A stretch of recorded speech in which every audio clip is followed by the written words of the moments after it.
Hi, everyone. Kristen here. I'm with Jeff Thompson and my friend Julie Rains. And probably by the end of this, Jeff will be our friend too. Jeff, thanks so much for coming on the show. Absolutely. I'm thrilled to be here. Thrilled to be here. Good. Now, I want you, since you are the guest, I want you to tell everyone what you do because yesterday I did a show with someone and we got to that about halfway in and I went, "Oh, you need to tell everybody who you are," because we were off in the land of liminal conversation. So please, Yeah, before we get going, Jeff, please tell everyone. absolutely. Absolutely. So I'll just give a quick run through from the very beginning. And I always like to say that I came into this life with a smack in the face immediately telling me that something was wrong. And that is going to kindergarten 3 times. Uh, so I knew from the very beginning that I was different, but at the time I thought that different was bad. And over the course of going to kindergarten 3 times, I was diagnosed with ADHD, hyperactivity. They diagnosed me with a learning disability, a couple years of special ed. Then I got diagnosed with retardation in the third grade. I had an IQ of like Wow. 38. And back then, that was an actual diagnosis. And so, again, all these things just kept telling me that I'm wrong. I'm wrong. Something's wrong with me. Something's wrong with me. And that lasted for a couple years. And I got kicked out of school. They sent me to a children's home. And that didn't last very long. Got kicked out of there, eventually just dropped out of high school, and really went into life without a clue of what mental health was. I didn't know it was a word. I never knew there was anxiety. I never knew all these things. So I just kind of went through facing things and blaming myself for everything that ever took place. But I carried that chip on my shoulder into life, which was me against everyone else.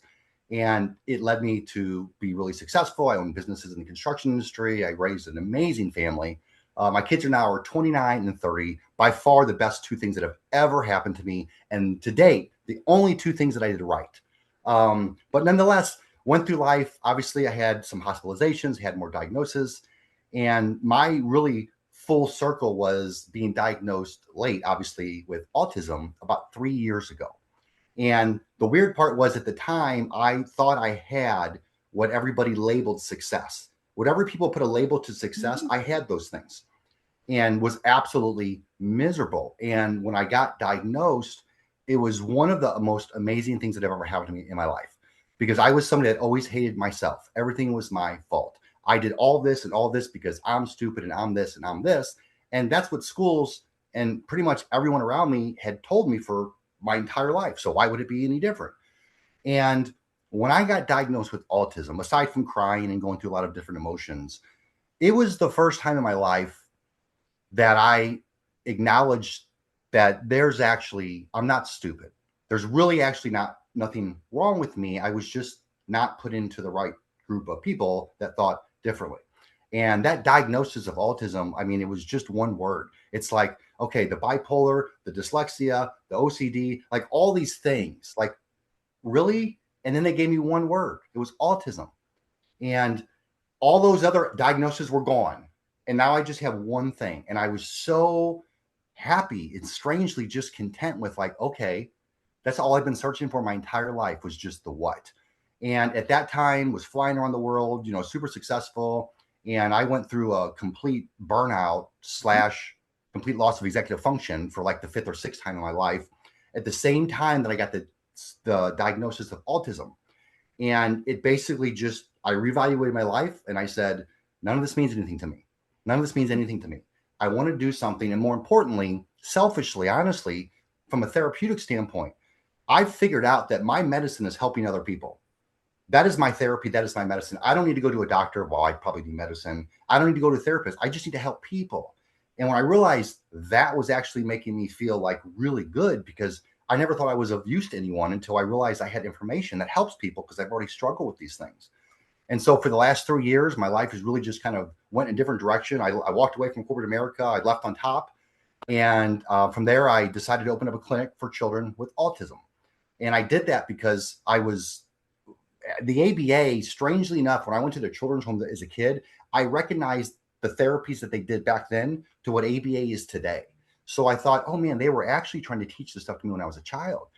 And I just look at these people walking around, myself included, and I think to myself, these people are not going to walk around for long. They're not going to last long in life unless other people are able to help them. And so, on one hand, I didn't want children to grow up like myself. I didn't want them to struggle through all of the craziness. And so that was my purpose for doing the clinic for children with autism. But the bigger purpose is that a bigger platform where, okay, that's great, all of the children with autism. But what about the millions and millions of late diagnosed? What about the millions of women who aren't even diagnosed yet, don't even know yet? All these people need help too.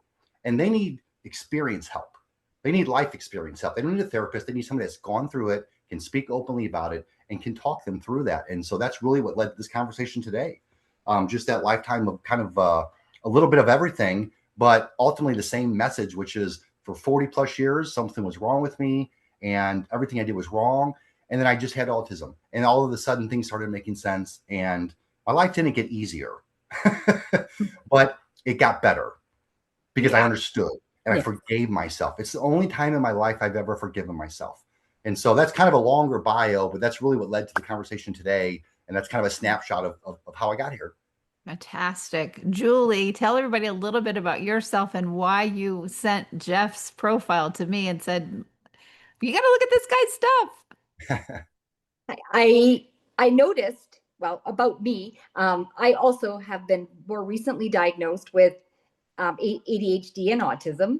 And again, there are several parallels in my experience with what Jeff's gone through. And through his TikTok, he openly expresses so many of his experiences. And I can't say how many times that I sat there saying, oh, me too.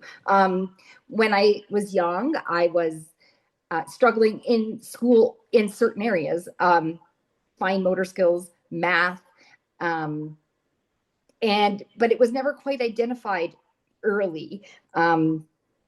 They did this testing and told my parents that there's nothing wrong with her. Her IQ is high. We're putting her in this class once a week with other kids that are like her, and she'll do great. There's no reason for her to struggle.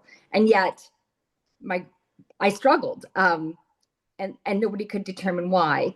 By the time I was fourth grade, they actually tested me for ADHD, which really wasn't done back then, especially for females.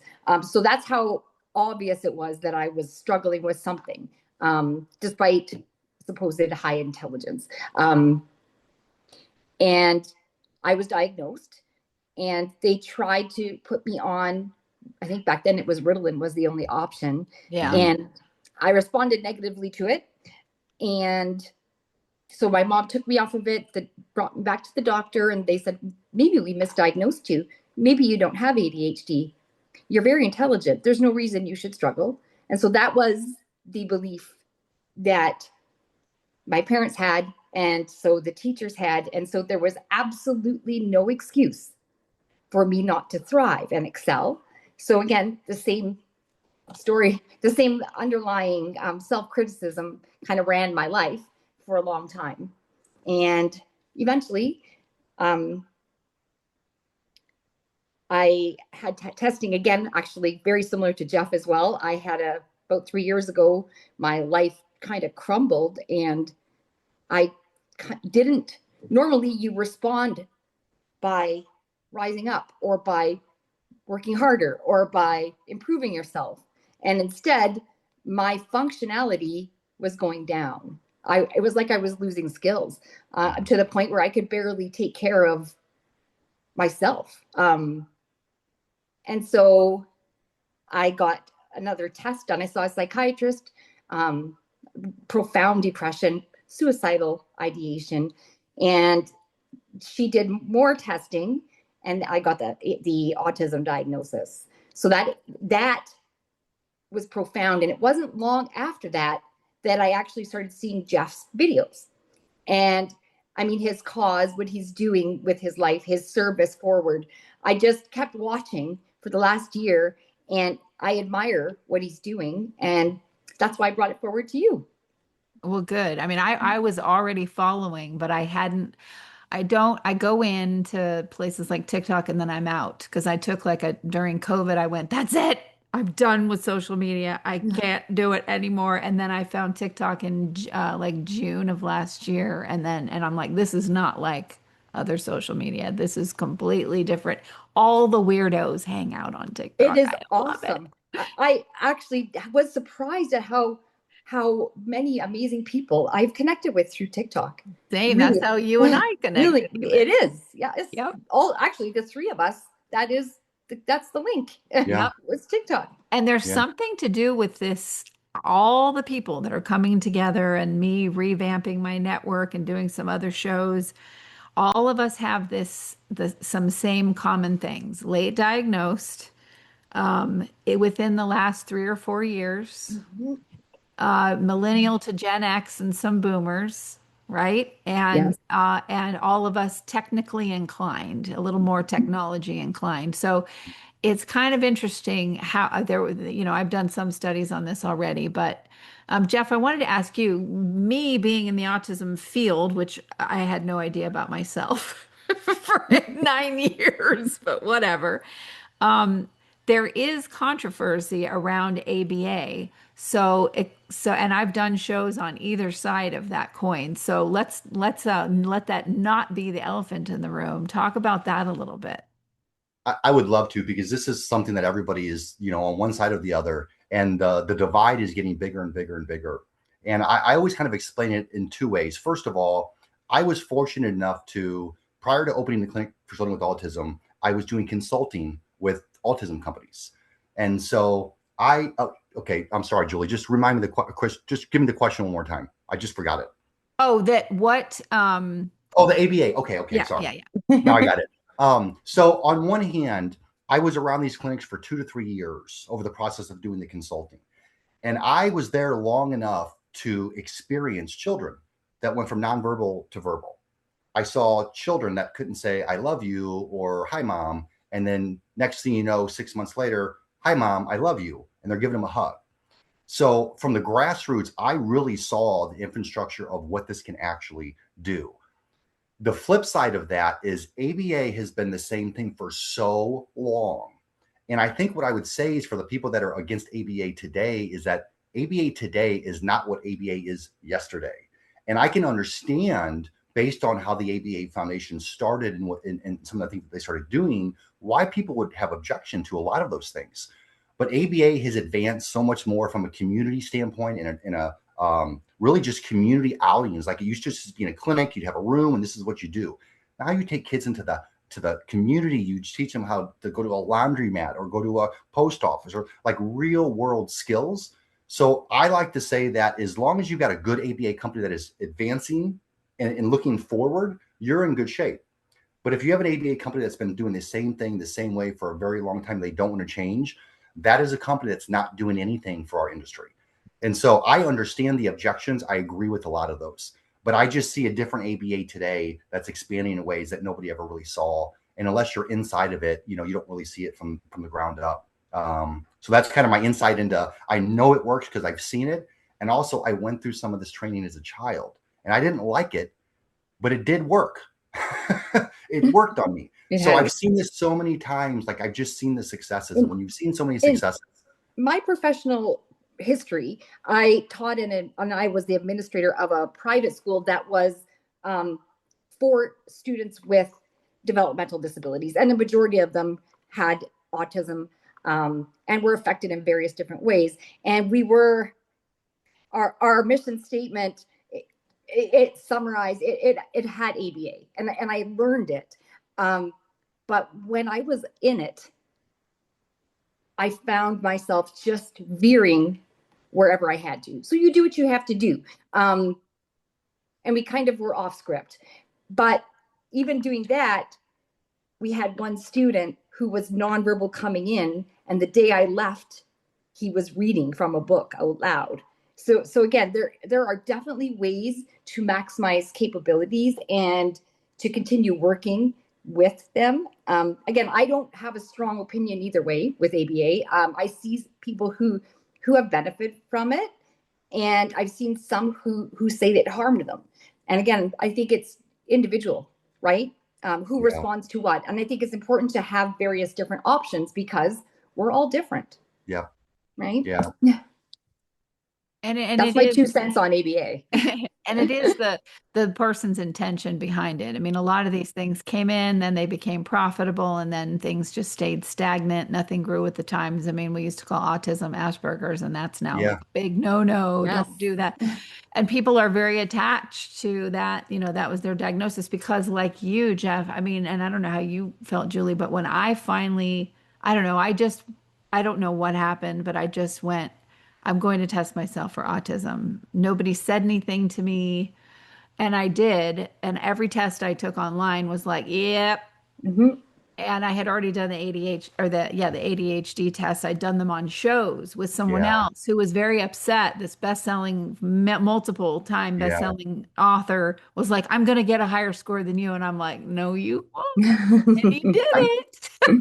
the last thing that I want to throw out on the ABA is that I believe in early intervention, like big time. And I believe if you're getting these children in an early intervention, your success rate is high. But the older those kids get, the less that ABA program becomes effective. And I've heard a lot of people that are teenagers or in their 20s and they're going through ABA and they don't like it. That's not necessarily what ABA is structured for. Right. And so there's a clean break between what it's being used for and the people that are also trying to use it. And they are because there's no other solution for late diagnosis. Like, what do you do? It's like, oh, they send you the ABA, but it's not an adult program. That's life skills. And so I'm against people that are pushing it to the older programs because I think that's just a life skills program. So as long as you have the right clientele and you have the early intervention, you're going to have a lot of success. We have. Yeah, I saw this in schools. I was always with a therapy dog going to schools, and I was in the bad kids classrooms, Yeah. right? All the kids with autism and everything, right? And and ABA clearly was being, that was part of the curriculum in those classrooms. And I thought, I remember sitting there watching different things, these are my boundaries. This is my bubble. This is your bubble. And then every week that Miles, my dog Miles, was coming with me, we go to the calendar and we put it on just all of these things. And I went, oh my gosh, because I would see those kids year after Yep. year and just see completely different kids not shut down Yep. when like they were when I first came in. And I couldn't even tap someone on the knee without them freaking out, and at the end of the year I'm getting hugs. So I understood some of the people saying, oh, it just turns them into robots, it's making kids try to fit into society. No, I don't see it that way. I think it's helping you with life skills to come out of your shell. Thank goodness I went to Montessori school, because I think that world was all about go and try this. Try what works for you. Try these exercises. It Mhm. was so much more choice and soft choice involved. And to me, that looked like the ABA Yeah. therapy going on in those classrooms with the kids where I had my dog in there it wasn't about me. It was about the thing on the leash. That's what all those. I agree. I would agree with that 100%. Yeah. And also, like, my one sentence answer is always, listen, we're going to teach kids to live the best life that they can live with the skills that they have. That's it. All we're doing is teach them the best life that they can have with the skills that they have. And that's what we're doing. We're just highlighting their Yeah. strengths because we all grew up with something was wrong with us. And Yes. that obviously doesn't translate well into life. If these kids, if we can just flip that around and they're like, oh man, this is cool. I'm good at this. Just a couple things to focus the attention on the positive, not the negative. But nonetheless, we could talk ABA all day long because there will always be Yeah. more to add. But it's very interesting. And like I said, it's one of those things where I get a lot of objections from people. I don't even push back. I mean, you think what Yeah. you think and you've thought it for a long time. And I'm not going to say anything to change that other than come and look at what we're doing. Let the Well, experience and let the success show the answers. Like, don't ask me, ask for children, ask for RBTs, like ask our parents. They're the ones that will tell you. and what's great is, I mean, when we do things with this late diagnosis and we go discover our passion and we unmask and we go through that whole process, which is like the Mhm. vision quest, Aboriginal walk, all of it is that, right, for each of Yeah. us. You're so used to hearing about how what you're doing is wrong that you're kind of like, whatever, I'm going to do it anyway. Doesn't mean anything to me. 48 straight years I've been, Criticism, yep, whatever. yep. So that's good. We just get used to it. I mean, we're so profoundly sensitive. That's what's so funny. We are so profoundly sensitive, and yet we're also like, I'm walking around with a bunch of arrows in my back. I've had that my whole life. I just keep plucking them out and keep I going. know it. I just wish people could see that. I wish there Yeah. was a way. It's like, I'll give you an example. Somebody's got a Harvard MBA, right? Well, okay, they got an MBA from Harvard. That comes with expectations. They must be smart. They must be this. They must be this. I wish there was that definition for autism. Not, oh, they must be this. No, no, they're autistic. Oh, they must have great pattern recognition. They must be great with this. They That would like be That's how we wonderful. see it, That's how right? in we my, see well, it. in Yeah. my world, that is what the future is. It is you Yes. see it and you understand it because for me, these people walking around late diagnosed or these are the, I mean, these are the high performers. These are the people that people want. They just can't filter and find those people because they don't check certain boxes. So I would like that to be a badge of honor and like walking around, oh, you're late diagnosed, like immediate respect because it's Yeah. like, oh shit, Oh you're a yeah, you've been survivor. raw dogging your whole You're a freaking Mhm. survivor. Okay, I yeah. can relate to that. Yeah. And it's a powerful thing. And then you put people together that have the same similar survivals, and it's like, It's like wow, you can just Yes. talk and have a conversation without even thinking about, do I need to mask? Do I need to say this? You can just speak freely because you know you're not being judged. And unfortunately, you can't do that in the real world. You will be judged right. today, but hopefully going forward, the judgment will lessen. Well, let's talk about more about your journey. So, how did it go in your personal relationships when you found this out? Like what happened that you're comfortable sharing in your life? I mean, I've talked about how mine, 90% of the people I hung with, those relationships got detonated. What was it Yeah. like for you? Well, because I grew up like this, I was always very guarded. So I was never just going to shake your hand and trust you and assume that you're not going to try to do something bad to me. And I go into everything expecting somebody to do something bad, expecting somebody to take advantage of it. And so, unfortunately, I haven't had a lot of great relationships. I have a great relationship with my family, and everybody always says it's like, well, aren't you mad at them? Aren't you mad at them? I'm like, no, Yeah. this is 40 years ago. Nobody knew shit 40 No years one ago. knew. Right. Nobody knew Exactly. anything. I'm not mad at my parents. I mean, at least they kept taking me to psychiatrists and they were trying They to do things. tried. But Yeah. but but that's the opposite. Nowadays, everyone's like, oh, I hate my parents. They did this and they did this. And that might be true, but you also might need to let go of that and all of a sudden just start living your life. But I got married early. I was I think 19 at the time. And I Oh got yeah, married that's because young. I had a Yeah, I was child. 19 too. Yeah. Oh, okay. So then you know that life just starts and you just go. You don't think about what you want to be or what you're going to do. You have a Exactly. family and you have to work. And so I was an entrepreneur from the very beginning. And that's really all that kind of chip on my shoulder. But, it's funny. I was married for 15 years. This is going to sound horrible. I don't know that I ever had one real conversation with my ex-wife. And it wasn't because I was holding back. Quite honestly, I couldn't verbally, emotionally communicate until I was in my 40s. And I was completely emotionally nonverbal as a child. Nobody understands what that means. The minute you say nonverbal, they assume you can't speak. No, no, no. I could speak fluently. I just couldn't emotionally communicate. I couldn't tell you anything that was happening inside. Right. And it was just all silent. And so it's crazy one day to wake up and think I've gone through so much of my life and I basically just not lied, but masked. And I've never let anybody meet me because why would I? They're just going to judge me. They're going to hate me for this. They're going to tell me this is wrong. And that's always been the cycle. But in the last several years, I think I've had the best relationships that I've ever had. And I'm still really challenging to like be a friend to because I don't communicate regularly. I don't respond regularly. I communicate based on my mental health schedule, which is some days good and some days bad. And Yes. so Mhm. people take Mhm. offense. It's like, oh, you didn't respond. Okay, if that's going to be you and I aren't going to talk because I may not respond for a week. But later in life, fortunately, I was able to develop some really good friendships, relationships that I still have, and they're real. And I don't think I had one childhood friend growing up, and it's the only actual friend I ever had growing up. I couldn't name a second name of 8, 12 or however many it is. I got one friend, and we communicate now. And it's funny, we had a conversation, and he was like, you know, now that I'm watching your videos, I'm thinking back to the childhood, all of the weird things you did, like just watching commercials for 24 hours straight, just because I wanted to time how much time was actual show versus the commercials. I want to know the percentages with the like just weird stuff. And he's like, I don't even know how you weren't diagnosed autistic. And I said, that's because I got the other diagnosis, retardation, IQ of 38.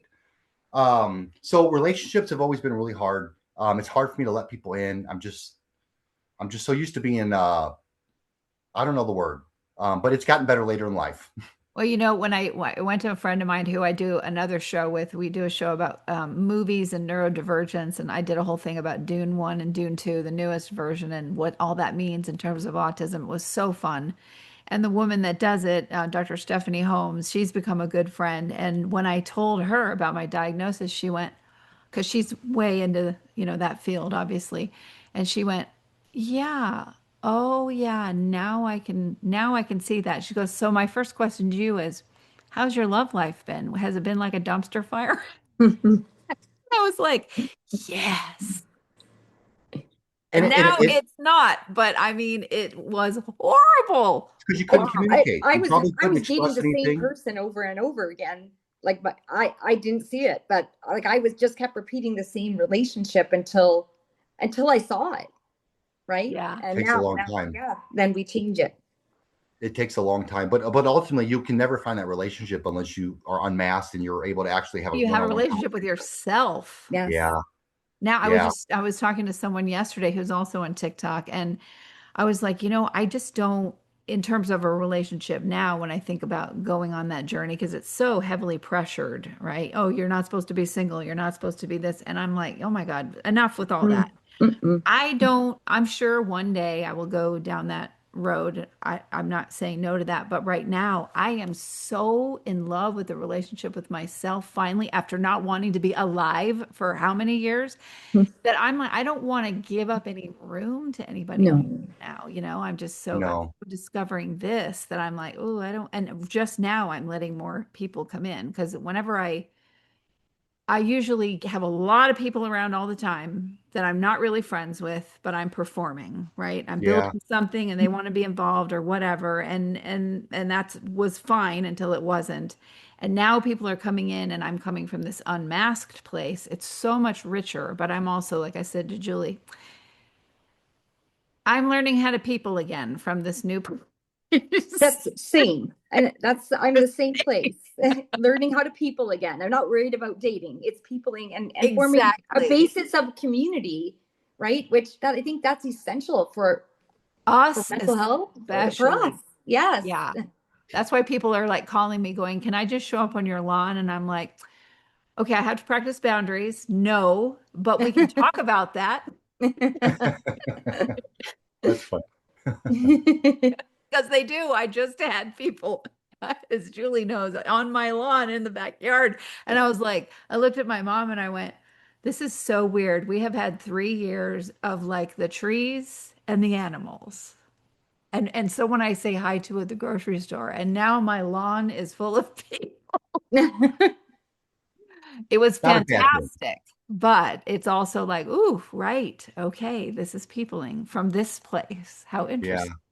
it's hard. You got to want to take part in that. Like you got to want to take part in that. I don't always want to take part in that, but I mean, I just like the what do you call it? The what do they call that? It's the chit chat. Is that chit chat? Yeah, but Is there's that no chit-chatting with No, neurodivergent people. Oh my no, God. who We said went on that? so many spirals. We were like, oh, the universe and there were people that were quiet and then they chimed in for a second. You're like, yeah, they're paying attention, but they don't talk as much because, some of us are like, blah, blah, blah, blah. So, one of the really opening things in my life is again, I always knew that I was different, but I was, an entrepreneur from the earliest stage same because here. I Yeah. never had time to get a job. I just had a family I had to pay, so I did things, and I never had a job. I never had a boss. I never worked for anybody. I never had to work in an office, and so it wasn't until I think probably 5 or 6 years ago, my company had relocated me from like California to their corporate headquarters in Florida. And I'm like, okay, this is great. And that was the first time I'd ever worked in an office. Hmm. That's when I knew something was really wrong with me. When I worked around other people, Yeah. I had never had to have those chit chat conversations. I never had to Those are say, oh, hard. so what'd you do this weekend? Oh, Yeah. where'd you stop? I never had to do any of that. And next thing you know, I'm in this office with all these people It's who are horrible. normal, It's asking like a Horrible. normal script. questions, want normal things. And I'm like, I would get mad. It's like they stopped me in the hallway. I felt so bad. It's like, oh, how was your weekend? And I'm just like, do you fucking care? Like, Right. really? And I came off so rude, but I could not. No. I could mask everywhere else, but I could not do it. And the more I was there, the more different I felt because I mean, I always thought other people were this or that, but when I worked around them, I was like, wow, me and them are not alike at all. Um, and that was part of the whole blow up of just like, oh, this is too much. I can't do this. I can do the job. I can't do the fake. You do it until you can't, right? That mask, it serves us for a while, but there comes a point where it's like you hit a wall and that mask is not staying on. Like I remember mine falling off, and I went to extremes to try and pick it back up and hold it on my face. Like, that's hard. No, I can't. No, I can't. No, I can't let this fall. That's how I got where I am. And again, also living the version of success that we're taught to want, which made me miserable. Anyway, when it came off, it came off. There was no it was going complete back. Yeah. Yep. And now I can't. It's done. We're done. Thank goodness. I was really fortunate. A few years back, I was, we talk about suicidal ideation. Suicide ideation. It's suicidal ideation. Ideation. Oh God, I got both words wrong. That's okay. Hey, it's okay. That's okay. I do it every day. About this, and I had a conversation with my nephew. He's like 17. He's clearly neurodivergent on the spectrum and doesn't know it yet. And I was like, giving him a wake-up conversation, like, listen, you need to go into life understanding who you are, and you need to know that you're different.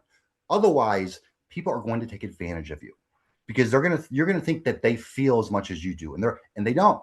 And we had this whole conversation, but one of the things I also told him is that, listen, you need to understand that your life cycle is going to have a lot of suicidal ideation. And you don't even know it yet, but it's part of the profile that you have. It's going to happen. And for me, I've gone through that. I mean, I tried to do that 3 times. And then the last time I was actually out of the country, and I just decided I just burnout and all these things at one time, which was too much. And I tried to, take my own life again. And I had a friend in California, and she had owned some clinics, and they did what's called transcranial magnetic stimulation. Yeah. And they went a little step further, where they actually did a brain scan, and then your transmedial magnetic stimulation was personalized to your brain. Nice. And the first time they did the scan on my brain, I sat with this doctor. I cried. And he says, Jeff, listen, I want to have a conversation with you. I just want to tell you what I see. I don't want to ask you any questions. I want to tell you what I see. And he started explaining my brain. And he says, first of all, I can tell that you probably haven't laughed. You haven't haven't in years. And I'm like, no, I'm numb. Like, you could stick a knife in me. I'm numb. I wouldn't even have an expression. And then he's like, and then he's just going through all these things. And I'm like, you can see this from my brain scan? Right. He's like, yes. And I'm like, wow. So now I actually got proof. Now I'm like, okay, this is like, and he's like, he wanted to use my brain scan for he's like, this is the craziest brain scan I've ever seen. Like, you got everything. And I said, I know. I tell people that when they say, what's wrong with you? I say, I have everything. They say, no, you don't. I say, yes, I do. But the lady in California flew me from, I don't remember where I was at in Europe, flew me to California. And the next day, she put me in this cranial magnetic stimulation. And if you're not aware, this is very, very expensive therapy. She did it for free. She treated me with over $55,000 worth of transcranial magnetic stimulation. Wow. And over the course of the next 2 or 3 months, I got off about 80% of my medicine. Yeah. And I will tell you this transcranial magnetic stimulation was, it was a life changer. It was really a life changer. And it made such a dramatic improvement. I immediately had feeling. In fact, I cried like 2 days later. I went back and I said, I want to be numb again. I don't want to feel again. Like, go back. Because once I started feeling, it's like, oh my, I can't do this. But it was just, fortunate to be connected with the right person at the right time. I was in distress. They flew me and took care of me. And, that's what, again, going back to the advocating for other people, I would be not alive if people didn't actively try to save my life multiple times. I really, really tried to save my life. And so I want to be that person for other people. Is that what inspired you to do TMS treatments at Genesis? Yeah. That's paying it forward service. It was. Well, first of all, not only myself, I had a veteran friend that had PTSD and all this stuff, and he went through it. I mean, I watched suicidal people. I watched kids go through this therapy, and then all of a sudden they were like fixed. And it's like, what is this? Now, my clinic, I don't have the TMS yet. I was hoping to, but it was a little bit more of an expensive venture to start with. So it's something that we want to add on. But I mention it because most people aren't familiar with that. And for somebody that's late diagnosed and has lots of different symptoms, this won't make you 100% better. This will make you 75% better. And when you're fighting for your life, 75% is the difference between waking up or not waking up. Oh, absolutely. I mean, Yes, there's a it number, is. yeah. The number of And shows that I've done on suicidal ideation. We have shows that are just about that on the I know. network. Well, and So, there should be, because it's something that we all deal with. It's just part of the profile being neurodivergent. It's like there's traits to these things. And that's happened like, 3 or 4 times in my life where I just couldn't take it anymore. And, again, somebody saved me. So I just like, I don't know why I'm alive. I mean, I don't know why I'm still here. And I just, it's got to be for something. Like it can't just be to exist. Like I can make a difference in people's lives. Like I can help, I can change without the therapy, just having a conversation with somebody. And so it gave me purpose, and with purpose, life can be fun. Um, exactly. And you can actually start designing. Like that's the amazing part to me that I've learned. I mean, I grew up in no religion. It was all spirituality, but my dad was an atheist. My mom was very into like science of mind and religious science and things like that. My aunt was into Scientology. That's a whole other thing. But anyway, I was around this kind of all positive new age stuff and I didn't understand anything else.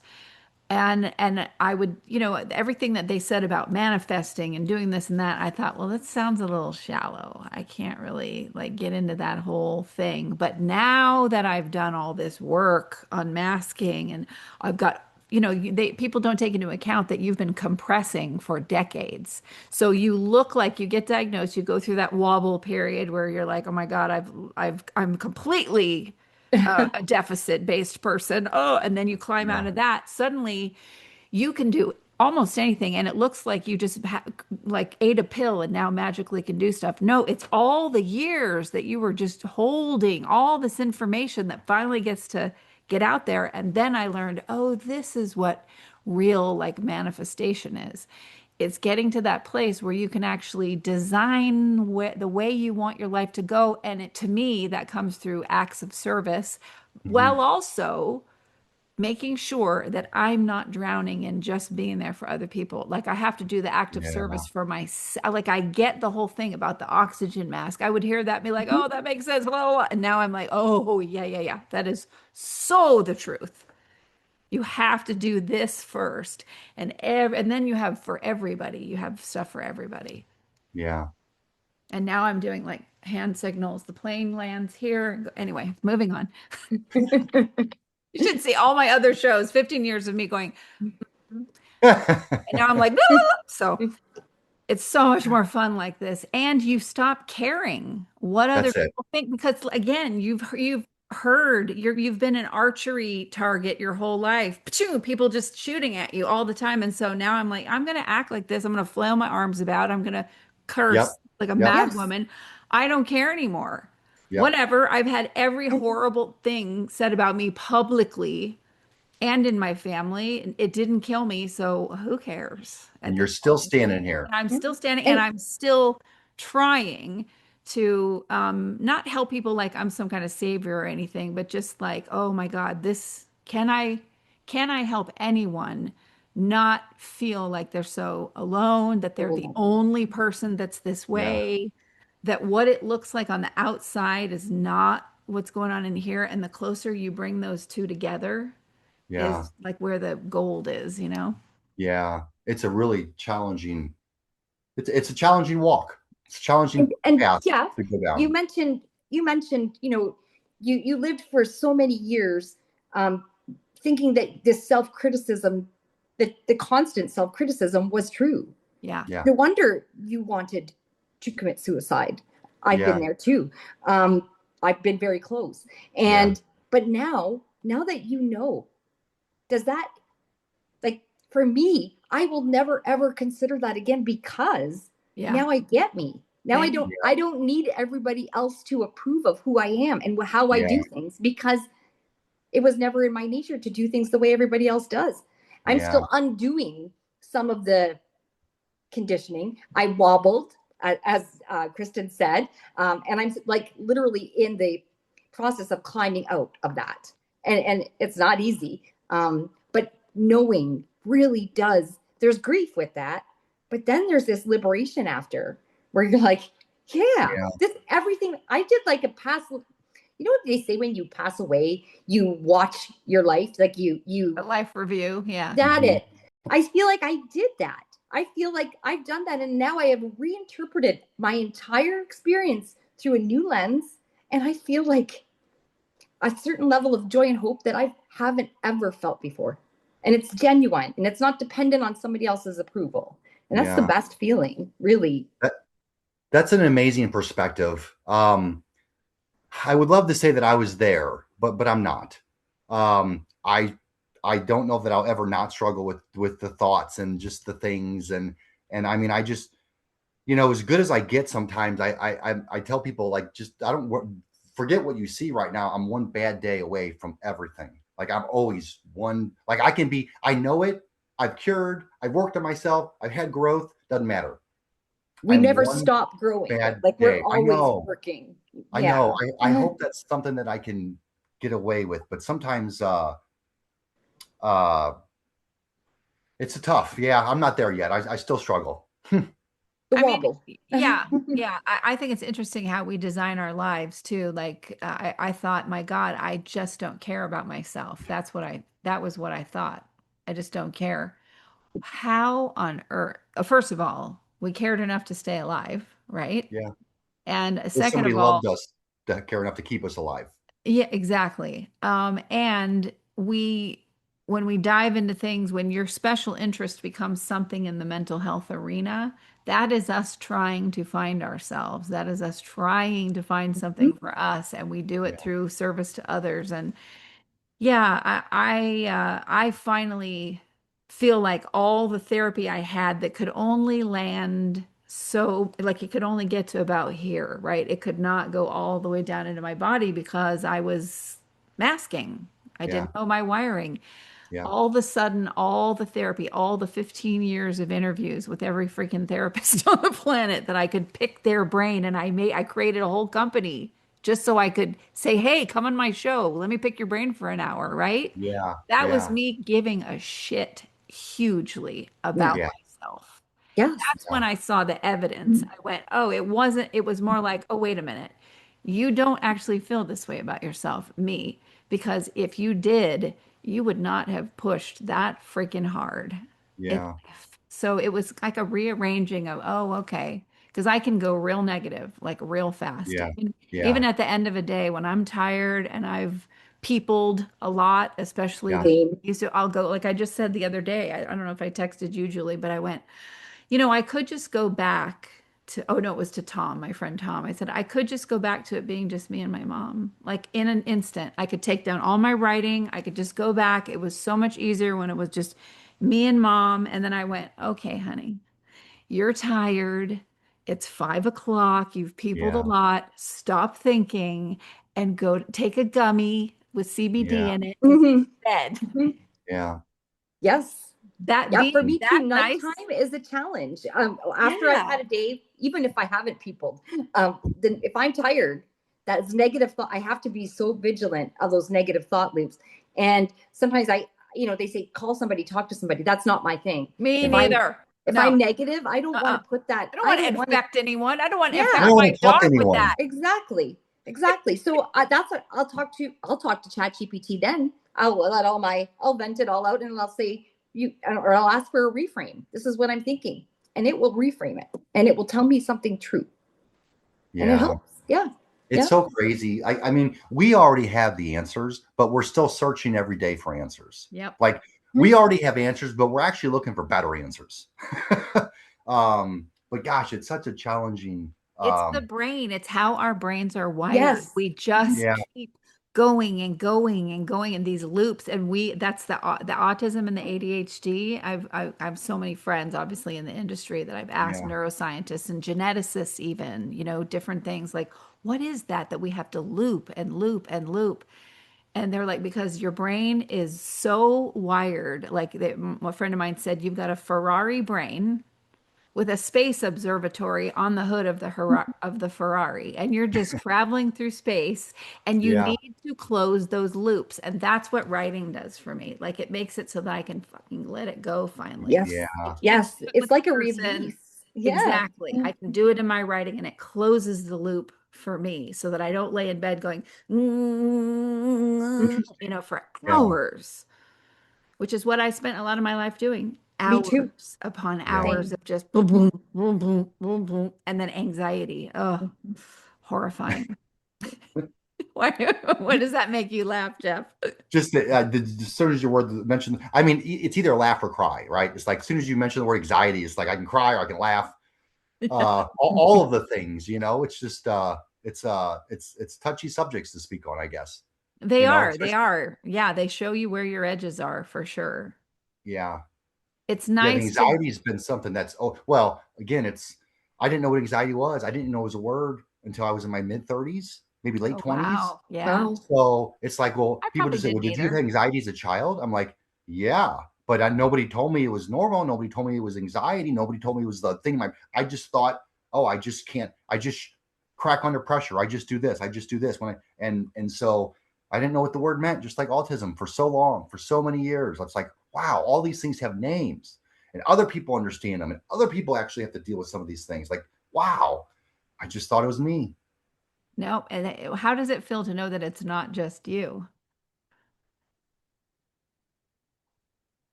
Well, I mean, it will make me cry. Mhm. You know, it's good.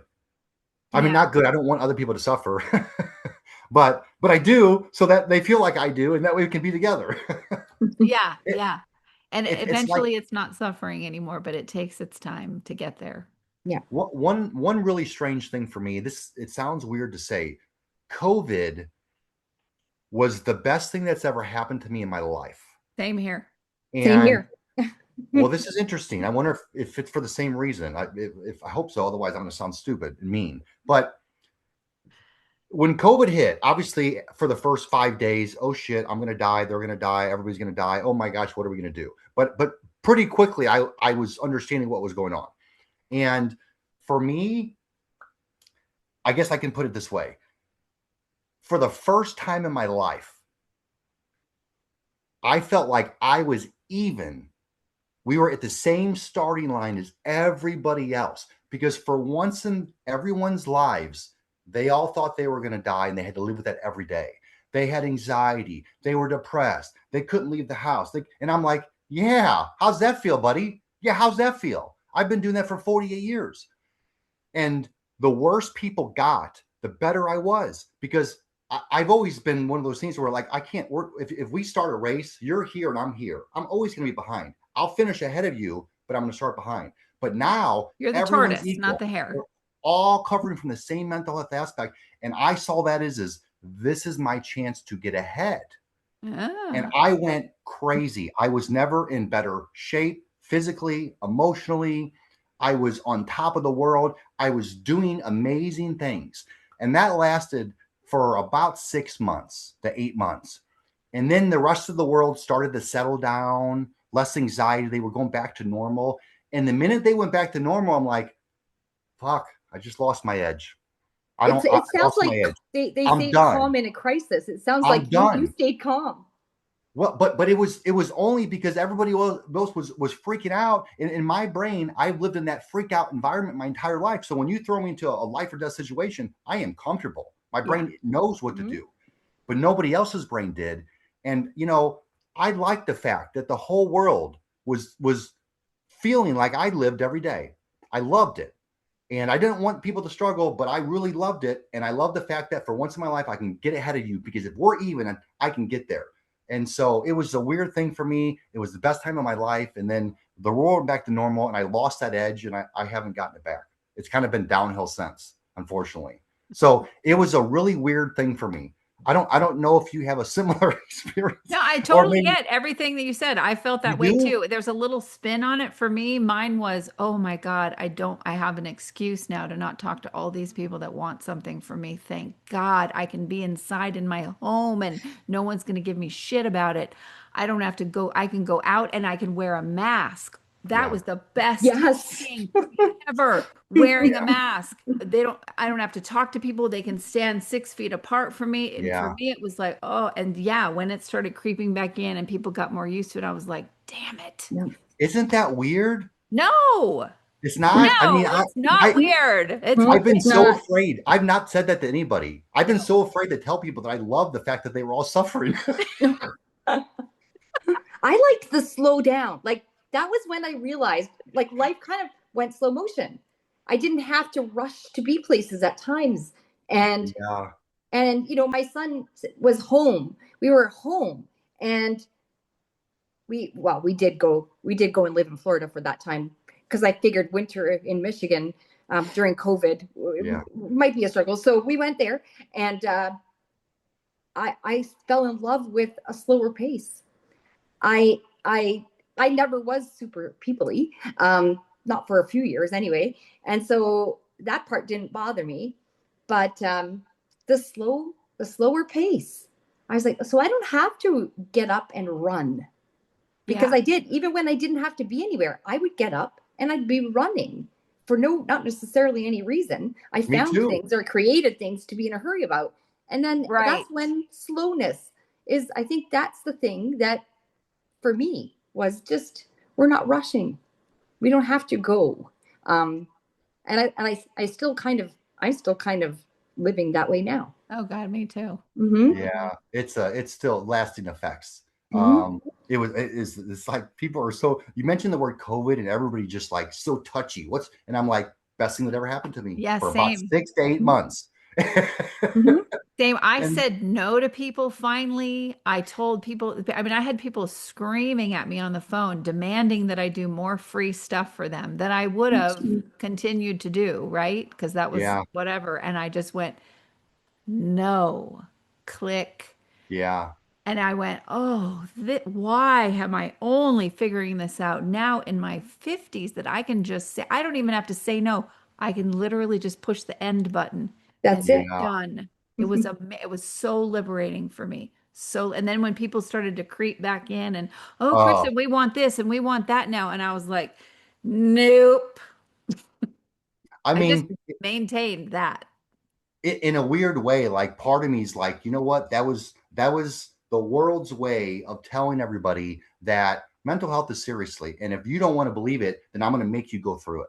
Like in a weird way, it Yes. was like it It was like leveled the playing field for everybody. it did. Everybody had Yes. anxiety. Everybody had problems. It Yes, was I like Yes. the loved it. I final mean, thing that made mental health not be a stigmatized topic anymore. Because guess what? Everybody got anxiety now. Everybody got a taste. Hello. Mm-hmm. I remember having a conversation with a friend, and she was just, have like experiencing anxiety in a really bad way, and she had never done experiences in her life, and like I wasn't really so much being supportive. I was like, stop, stop. Are you telling me you've never felt this in your entire life? Yeah. She's like, no, and I'm like, How is how is that this? How is this possible? possible? Like this feeling you're feeling, you've never felt before. No, fuck. Like good lord, if I could have just had that card, I you know? know. Golly. This is a But whole also other show, I'm telling you it right is, it is. But then also the downfall of that was the best ever. And then going to the oh shit, everybody's even now slowly dropping off. And that led to the last complete loss of executive function that I had, which was 3.5 years ago. And again, like if I tried to explain this to normal people, they wouldn't understand it. now. I But went I same timing, Jeff. I went through this the timeline you're giving. I did the same thing. I couldn't speak, and I speak for a living. I could not string a sentence together. I could not remember the words to anything. I would be like on a show or sweating it. My armpits just dripping down into my not I wasn't wearing overalls then, but anyway, I just dripping down because I was like, I'm on the phone, I'm on the Zoom with this doctor, and I'm supposed to be knowing what I'm talking about, and I'm a professional, and I'm like, did you understand me? No. Okay. I mean, it was crazy. See, I recognize the behavior because I've lost executive function many times for weeks, months, a year. And so I know that, like, I know what's happening. Even at that time, I'm telling my family, I'm like, listen, I just have to let everything blow it up and rebuild it. What are you talking about? It's reset. Yeah. It's Same. reset mode for me. What does that mean? It means Over and this is over all going to again. blow up. I'm going to watch it basically just from the sidelines. And in like 8 months, I'll come back in and I'll fucking rebuild and I'll do what I always And do. you'll do the new thing. And they'll And be like, I'll do the new thing. But I mean, that cycle of, I mean, I was at that time I was in California. I was actually living, I mean, I should not have been suicidal. I was living on the beach, living my dream, traveling the world. And then a day later, I couldn't leave the house. I couldn't answer my phone. I couldn't go to the mail. I couldn't eat breakfast. I couldn't make food. I just did nothing until eventually my family had to show up because I got evicted because I couldn't do anything so much to pay the bills. They had to pack me up. I couldn't even pack my stuff. They had to pack me up and I had to leave. And it took me 8 months, 8 months to be able to, my brain for it to start working again. yep. And because that cycle has happened so many times, you know, people talk about skill regression. Holy shit. I I didn't feel like even I know that used was a thing until recently. And again, it's every validating time. because I've Yeah. been through it too. And so to know that it, this isn't something that's just No. me, it's I'm surprised. validating. I'm shocked that my company, the network, still exists because I just let it, it was hanging on by a paper clip and Yeah. some duct tape because I just could You not. couldn't I was just like, I am done. I think I eked out maybe 5 shows one year because I just was like, I can't couldn't do do it. this. People would come to me, I want to be on the network. No, go away. Sell your story somewhere else. Like I was just like, I can't do this. But we do. It's anyway, that's a whole other show. It is. We need to do a follow-up show on this because this explains a lot to a lot of people about what we go through, what they go through, where we have these massive burnouts because we've been masking so hard and trying to keep up in a race that even neurotypicals can't win in. It is Mhm. not designed for You're right. anyone to succeed, and especially for us. Especially That's a us. whole other show. Yeah. Okay. Yeah. So Jeff, tell everybody where they can find you, more about you, all that good stuff. Well, I try to stay out of the spotlight a little bit, but no. So I have a clinic for children with autism. We do ABA therapy in St. Peters, Missouri. Actually, this is a big day because prior to this meeting, I had a meeting with our landlord, and I think we're going to take on another 3,000 square feet, which would be Nice. Oh wow, that's absolutely awesome. insane. So it's a family business. My son-in-law Alex runs the business along with my daughter. And it's something I always wanted to do, let alone have my own family in the business, which is Yeah. absolutely amazing. That's And then beautiful. aside from that, I founded a platform called Jeff Thinks Differently. And it's really just targeted to help neurodivergent, late diagnosed people like live the best life, businesses and real estate and things like that. But it's really specific to the neurodivergent community. So really my expertise in life is like franchising and business. That's what I've always done to make money. And Right. so now my thought is I want to bring all of that to the neurodivergent community that haven't had these opportunities. Fantastic. And so that's really my focus right now is like helping other, autistics just navigate life and realize that, like, I'm a firm believer in, I don't care how many bad things you have and how many diagnoses that you have. I can find 2 or 3 or 4 skills that you have that will make you rich. You just don't know what they are and you don't know how to use them. But And once you that we learn need. Oh my God. how to use the skills, like that's the whole thing. If somebody like that's the thing with my cousin when I had the conversation, I said, nobody's going to tell you this in life but me.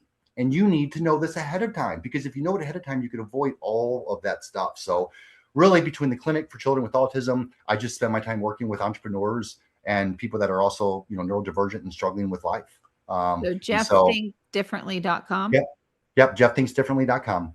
Okay, everybody, go find his YouTube because probably YouTube too, but I don't TikTok. have YouTube yet, but Okay. I am on TikTok. Yeah, the TikTok is phenomenal. Julie, thank you so much for coming and doing this with us. Thank you for having me.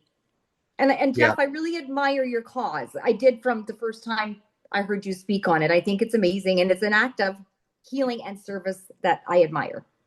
And Thank you, I'm Julie. glad you could be here too. The words mean more than you know. And I appreciate the time to converse and talk. And I love doing stuff like this because I know other people are going to hear this conversation and they're going to say, me too. Wait, me too. Oh, I'm and going to like the send you light so bulb, many podcasters on the network. Get ready. Because yeah, once the they light hear this bulb is going episode, to they're go going to be off. like, how do we book him? Well, I appreciate it so much, you guys. Chris, thank you for putting this together. Julie, thank you for co-hosting and making me feel very comfortable. Thank you, Jeff. Awesome. Thanks everybody for tuning in, and we will catch you on the next episode, and we will have Jeff on again, I'm sure. Thanks, everyone. Mhm.